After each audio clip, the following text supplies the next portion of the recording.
June 4, 1943, Norfolk Naval Base, Virginia. Obergefreiter Klaus Weber gripped the ship's railing as his boots touched American soil, his legs trembling after weeks crossing the Atlantic. Through the morning haze, he witnessed something that shattered 3 years of Nazi indoctrination. Black and white dock workers operated massive cranes side by side.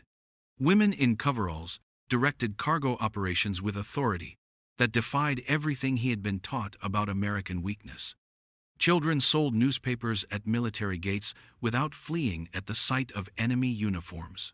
"Das kann nicht sein," he whispered to the prisoner behind him. "This cannot be." Weber would document this moment of impossible reality in letters that passed military censors, preserved now in National Archives files. He represented 425,000 German prisoners, who would discover that America's greatest weapon wasn't its military might, but its casual demonstration that Nazi ideology was simply wrong.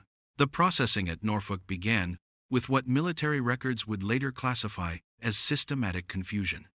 German Wehrmacht doctrine, practiced from Poland to France to the deserts of North Africa, held that prisoners were either assets to exploit or burdens to minimize. The Geneva Convention existed as diplomatic theater, acknowledged when convenient, ignored when expedient. Yet here, American officers approached with clipboards and interpreters, reading Geneva Convention articles in fluent German, explaining rights that sounded like fairy tales to soldiers accustomed to summary executions. Sergeant David Goldstein, his Jewish surname clearly visible on his uniform nameplate, distributed Red Cross packages while explaining that kosher meals were available for any Jewish prisoner. Several Wehrmacht soldiers laughed nervously, certain this was elaborate mockery designed to humiliate before punishment. The laughter died when they realized the offer was sincere. According to International Red Cross records from June 1943, the American military had prepared dietary accommodations for enemy religious requirements. Jewish American personnel, including officers with unmistakably Jewish names, processed German prisoners with the same bureaucratic efficiency applied to American recruits.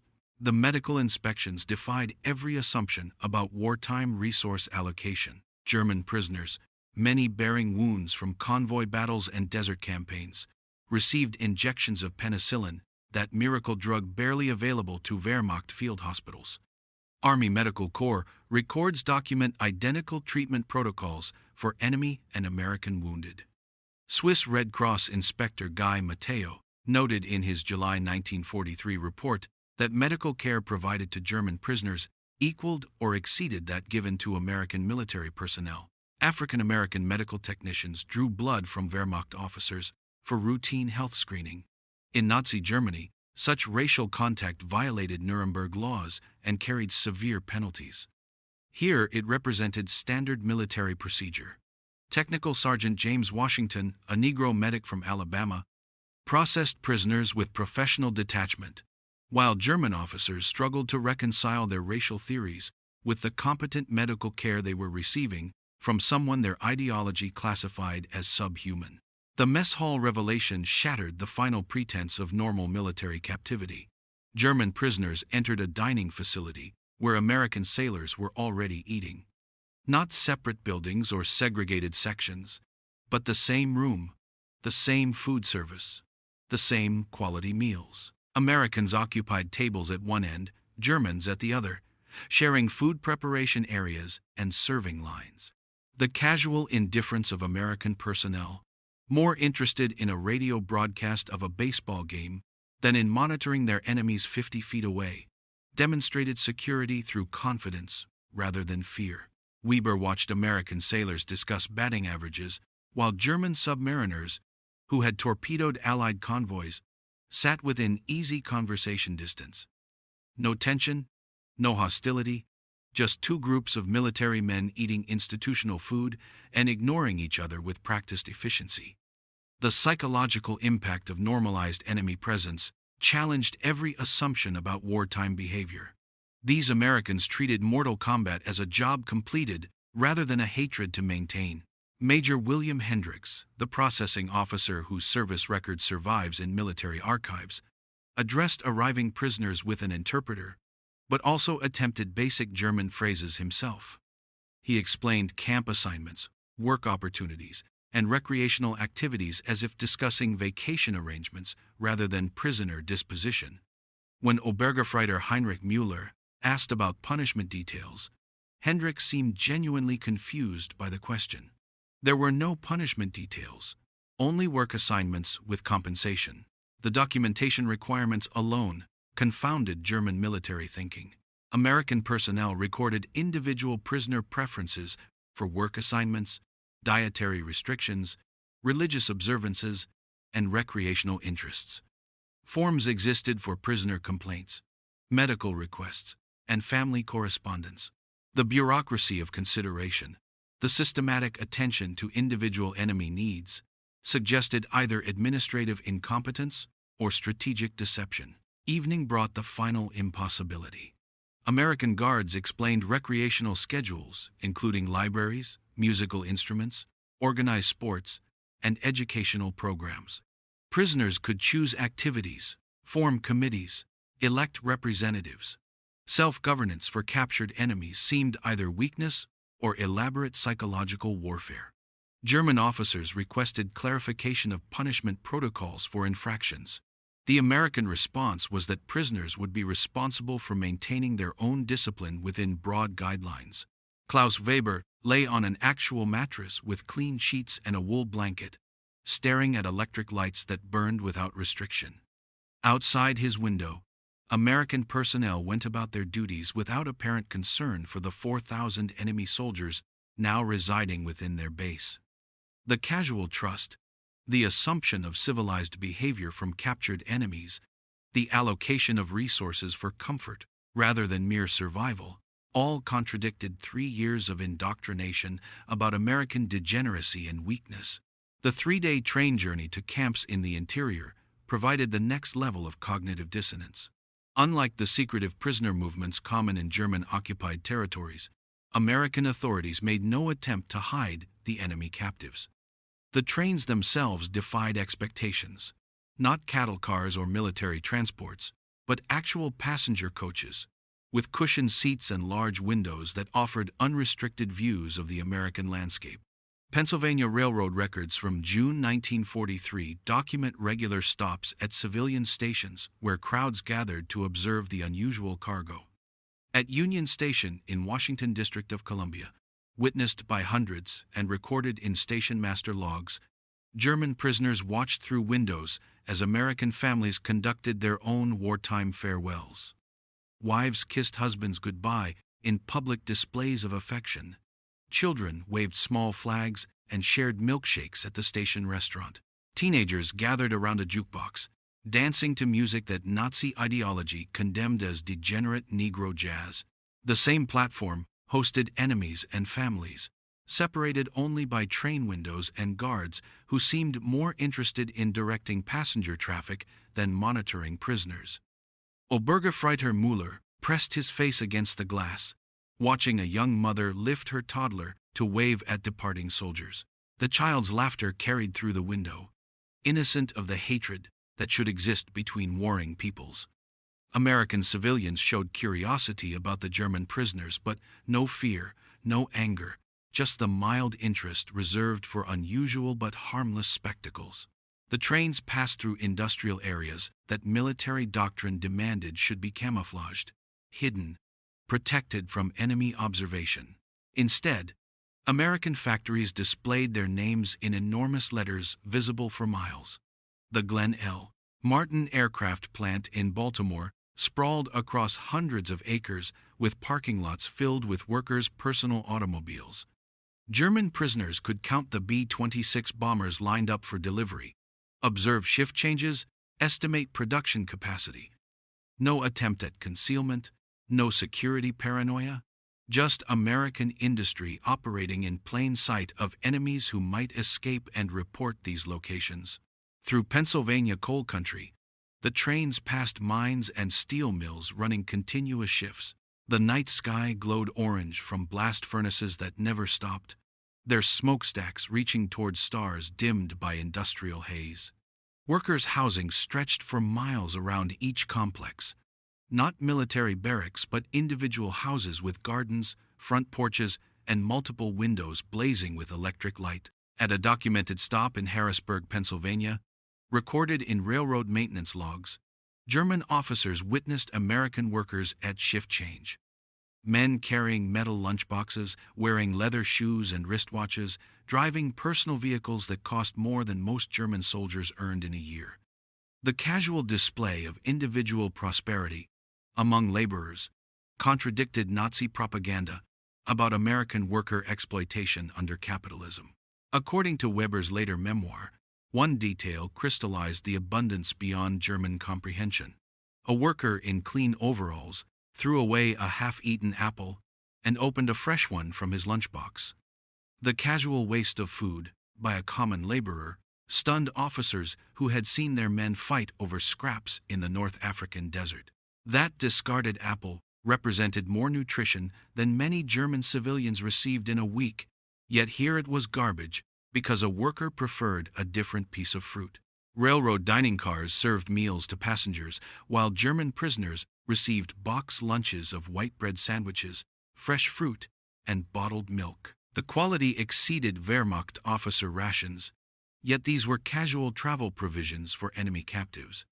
American passengers ate restaurant meals at tables with cloth napkins while discussing baseball scores and movie stars, their conversations reaching German prisoners who understood enough English to grasp the topics. No discussion of rationing, casualties, or wartime sacrifice, just normal civilian concerns pursued during a global war. The transparency that should have constituted military suicide instead demonstrated supreme confidence. These Americans were showing enemies their industrial capacity, their transportation networks, their civilian prosperity, their military installations, all without apparent concern for intelligence gathering or sabotage. Such openness suggested either dangerous naivety or strength so overwhelming that enemy knowledge posed no threat. Camp Hearne, Texas, opened in December 1942 on 720 acres near the town of Hearne in Robertson County. Military records show it would house up to 4,800 German prisoners in conditions that exceeded what most had known as civilians. The camp's construction and operation are thoroughly documented in Army Corps of Engineers records and War Department files at the National Archives. The infrastructure itself challenged German understanding of prisoner treatment. Wooden barracks rose in neat rows, each equipped with electric lighting systems that banished the oil lamp darkness common in German military quarters. Indoor plumbing provided flush toilets and hot water heaters in every building, luxuries many rural German soldiers had never experienced in their family homes. Individual beds with mattresses, clean sheets, and wool blankets replaced the straw pallets and shared bunks that characterized Wehrmacht accommodations. Recreation halls contained ping-pong tables, musical instruments donated by Texas communities, and libraries stocked with books in German and English. Swiss Inspector Emil Sandstrom noted in his August 1943 report that conditions at Camp Hearne exceeded not only Geneva Convention requirements, but surpassed living conditions many of these men had known in Germany. Lieutenant Colonel Cecile Stiles, the camp commander whose service record is preserved in military archives, addressed arriving prisoners in German he had studied at university before the war. He explained camp rules with the patience of a school administrator, rather than the authority of a prison warden. Then came something unprecedented in military history. Prisoners would largely govern themselves within the compounds. They would elect spokesmen, organize activities, manage their own schedules within basic military requirements. Self-governance for captured enemies seemed either weakness or an elaborate trap. German officers trained in authoritarian hierarchy struggled to comprehend voluntary organization among subordinates. The possibility that Americans trusted enemy prisoners to maintain discipline and resolve disputes contradicted every assumption about effective military control. When Unteroffizier Friedrich Kruger Asked about punishment protocols for infractions, Stiles explained that prisoners would be responsible for establishing their own disciplinary committees. The camp hospital contained equipment many German civilian hospitals lacked: X-ray machines manufactured by General Electric, surgical suites with the latest American instruments, dental chairs for routine care, and pharmaceutical supplies including the miracle drug penicillin. International Red Cross monthly inspections documented medical facilities that exceeded those available to Wehrmacht troops in active combat zones. When prisoner Georg Gartner developed appendicitis in September 1943, he received surgery within hours. Captain William Calhoun, an Army surgeon from Dallas, performed the operation with German prisoner medical staff, assisting as trained professionals rather than supervised enemies. The surgical team included Hauptmann Heinrich Brüning, a captured Wehrmacht surgeon, working alongside American doctors as colleagues, united by medical ethics rather than divided by military conflict. But nothing prepared the prisoners for the camp canteen, a store where captured enemies could purchase goods with scrip earned from voluntary labor. The shelves contained cigarettes, chocolate bars, soap, writing materials, musical instruments, and art supplies. The War Department had authorized these sales, documented in Quartermaster Corps records, believing that small comforts would maintain prisoner morale and reduce escape attempts. The idea that enemy prisoners could shop, could choose purchases, could have wants beyond survival, catered to scrambled traditional military thinking. Private Hans Dietrich wrote to his family in Germany, in a letter that passed military censors, describing the surreal experience of browsing merchandise like a civilian customer while wearing prisoner clothing. The psychological impact of choice, of selecting rather than receiving, of personal preference honored rather than ignored, undermined the dehumanization essential to maintaining enemy hatred. Prisoners earned 80 cents per day in canteen scrip, the same base pay as American privates. Detailed records of these compensation programs survive in National Archives, Record Group 389. The concept of paying enemies for their labor, of recognizing their work as valuable rather than simply extracting it through force, contradicted German experience with prisoner exploitation in occupied territories. Evening brought recreational activities that defied every expectation of captivity. Prisoners could join orchestras, theatrical groups, debate societies, and language classes. They could form committees, organize sports leagues, publish newsletters, and establish libraries. American authorities provided materials and supervision, but allowed prisoner initiative to determine actual activities. Klaus Weber joined a chess club that met in the recreation hall under electric lights that burned without rationing. His opponents included former Afrika Korps officers, Luftwaffe pilots, and U-boat commanders, men who had fought across multiple theaters, now engaged in peaceful intellectual competition. The normalization of enemy social life, the assumption that captured soldiers remained human beings with interests beyond survival, challenged the dehumanization that made warfare psychologically possible. By September 1943, severe labor shortages led to prisoner employment throughout Texas. The War Manpower Commission, in coordination with the Provost Marshal General's office, authorized prisoner labor in agriculture and non-military industries. Prisoners earned 80 cents per day in canteen scrip, the same base pay as American privates. At the King Ranch near Kingsville, Texas, German prisoners of war encountered American agriculture on a scale that defied European comprehension. The ranch covered 825,000 acres, larger than the state of Rhode Island. Ranch records from 1943 to 1945 show that German prisoners worked alongside Mexican-American vaqueros and Negro ranch hands in cattle operations that challenged every assumption about racial hierarchy and agricultural efficiency.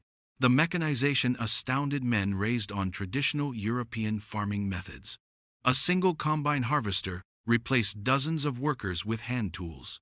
Trucks, not horse-drawn wagons, transported crops across distances that would require days of travel in Germany.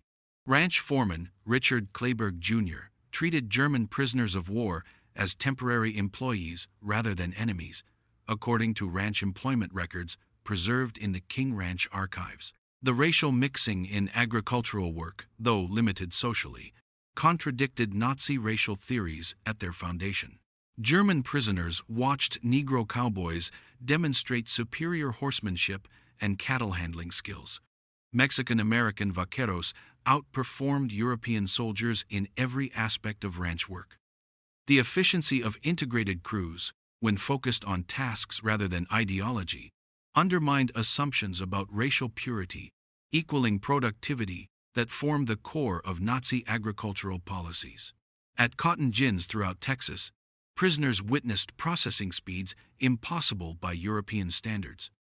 The Hearn Cotton Oil Mill, which employed prisoner labor from August 1943 to December 1945, processed more cotton in a single day than German textile mills handled in a month. Yet workers took regular breaks, ate full lunches, and listened to radio broadcasts while working. Productivity through good treatment, rather than harsh discipline, contradicted Wehrmacht experience with forced labor in occupied territories. American supervisors encouraged efficiency through positive incentives rather than punishment. Workers competed for production bonuses and suggested improvements to machinery and processes.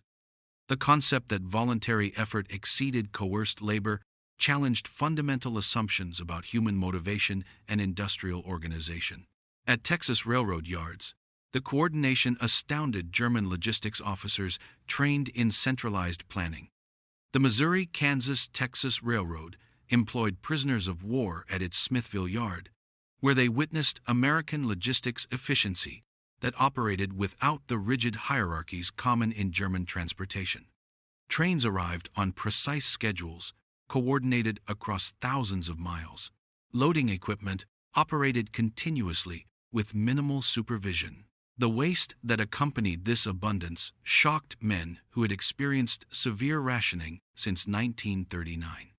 At the Stokely Brothers Cannery in Cameron, Texas, perfectly edible produce was discarded for minor cosmetic flaws. Tomatoes slightly underripe, corn with irregular kernels, beans with minor blemishes, all destroyed while German civilians faced starvation. Corporal Friedrich Müller wrote in a letter preserved in Red Cross archives, "Today we destroyed hundreds of pounds of fruit because it did not meet canning standards. Fruit that would be treasure in Germany is garbage here."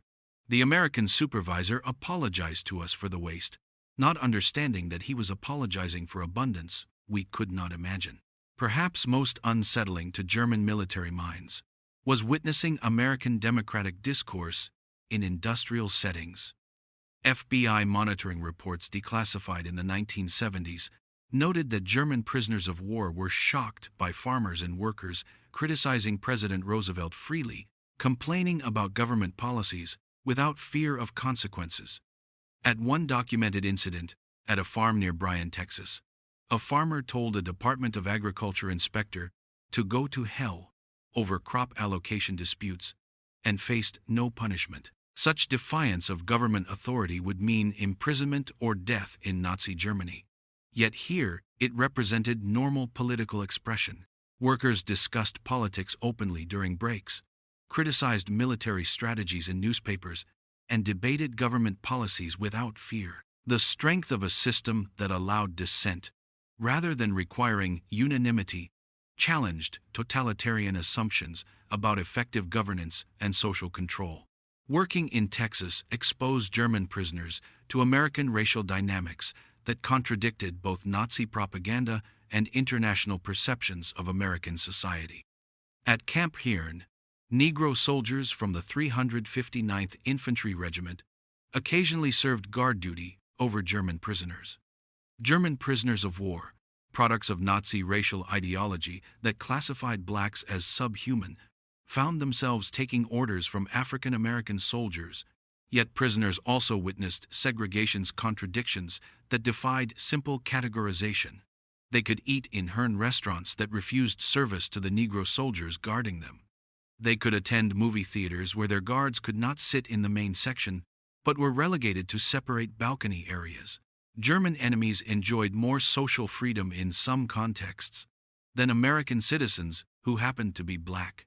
This paradox of being treated better than some Americans, while being enemies, scrambled ideological certainty about racial hierarchy and democratic principles. The complexity challenged both Nazi theories about American racial chaos and German assumptions about consistent democratic equality. Reality proved more nuanced than either propaganda system acknowledged. Christmas 1943 at Camp Herne became documented proof that American generosity toward enemies exceeded rational military behavior. The entire town of Herne, population 2,000, mobilized to ensure enemy prisoners experienced a proper Christmas celebration. This response to enemies contradicted every expectation of wartime behavior and challenged assumptions about civilian attitudes toward captured soldiers. The Herne Democrat published a complete list of donations on December 23, 1943. Local churches collected 4,800 individual gift packages, each containing personal items selected for enemy soldiers. Schools contributed handmade cards and decorations created by American children for German prisoners whose countrymen were killing American soldiers overseas. The American Legion Post 164, veterans of World War I who had fought Germans 25 years earlier, donated cigarettes, candy, and sports equipment to current German enemies. The Lions Club provided musical instruments including harmonicas, guitars, and sheet music for German songs. The Garden Club decorated the camp with holly and evergreen boughs cut from Texas trees and arranged by American women whose sons served in Europe. The camp Christmas tree, photographed for the newspaper, stood 30 feet tall in the main compound, decorated with electric lights that burned continuously throughout the holiday season. Quartermaster records show the camp used more electricity for Christmas decorations than most German villages had available for all purposes. Such electrical display would be unthinkable even in peacetime Germany, where power remained rationed for civilian use. The casual waste of electricity for purely decorative purposes demonstrated abundance that exceeded German comprehension of resource allocation during wartime. Local churches performed Christmas concerts in German for the prisoners, with American civilians learning German Christmas carols phonetically to honor enemy traditions. The First Methodist Church Choir, directed by Mrs. Sarah Patterson, whose son was serving in Italy, led performances of traditional German hymns. The cognitive dissonance of American mothers singing to enemy soldiers while their sons fought Germans overseas broke several prisoners emotionally, according to Guard reports preserved in military archives. According to Guard reports, many prisoners wept openly during these performances, overwhelmed by kindness from civilians whose children were dying in combat against German forces. The psychological impact of maternal care from enemy mothers challenged every assumption about wartime hatred and civilian attitudes toward captured soldiers. The Christmas feast menu, preserved in quartermaster records, included roast turkey at £1 per man, ham, candied sweet potatoes, green beans, cornbread stuffing, cranberry sauce, mince pie, apple pie, ice cream, beer for enlisted men, and California wine for officers. The meal totaled approximately 5,000 calories per person. Meanwhile, German civilian rations, when available, provided 1,200 calories daily. The Special Projects Division of the Provost Marshal General's Office had established sophisticated educational operations at Camp Herne by early 1944. Declassified records from Record Group 389 reveal the extent of this secret re-education program, though prisoners experienced it as voluntary educational opportunities rather than systematic indoctrination. The camp library, initially stocked with 500 books donated by Herne citizens, grew to over 5,000 volumes by August 1944. The American Library Association's Books for Prisoners program provided texts, including works by German authors banned by the Nazis. Thomas Mann's The Magic Mountain, Erich Maria Remarque's All Quiet on the Western Front, and works by Jewish authors like Lion Feuchtwanger became available to German prisoners who could face death for possessing such books in Nazi Germany. Sam Houston State Teachers College provided correspondence courses documented in college records. 340 German prisoners of war enrolled in courses including English, American history, mathematics, and agricultural science between 1944 and 1945. Professors from the college visited Camp Hearn monthly to conduct lectures and examinations, treating enemy prisoners as legitimate students deserving quality education. The 1944 presidential election campaign, observed from prison camps, seemed like democratic suicide to German military minds trained in authoritarian unity.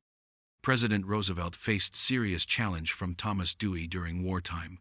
Republicans criticized war management openly. Newspapers published opposition viewpoints alongside government positions. Political cartoons mocked the commander-in-chief while the war continued. Yet the war effort continued, and even strengthened through this apparent chaos. This demonstration of democracy's strength through discord, rather than despite it, fundamentally challenged authoritarian assumptions about effective governance. The ability of a nation to conduct self-criticism during existential conflict, while maintaining military effectiveness, contradicted every totalitarian principle about unity and control. The Special Projects Division's sophisticated but subtle program had identified three distinct categories among the prisoner population through careful observation and psychological assessment. Anti-Nazis comprised approximately 10%, non-political prisoners 75%, and ardent Nazis 15%.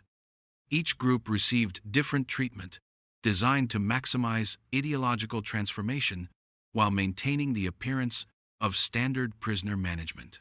Anti-Nazi prisoners, identified through careful screening that included analysis of letters, conversations, and reading choices, received additional privileges and educational opportunities. They became barracks leaders, discussion group moderators, and newspaper editors. Their influence on non-political prisoners was carefully cultivated and monitored through a system that respected prisoner autonomy while guiding ideological development. Approximately 60% of non-political prisoners showed measurable movement toward democratic ideals after 6 months of exposure to American society and targeted education.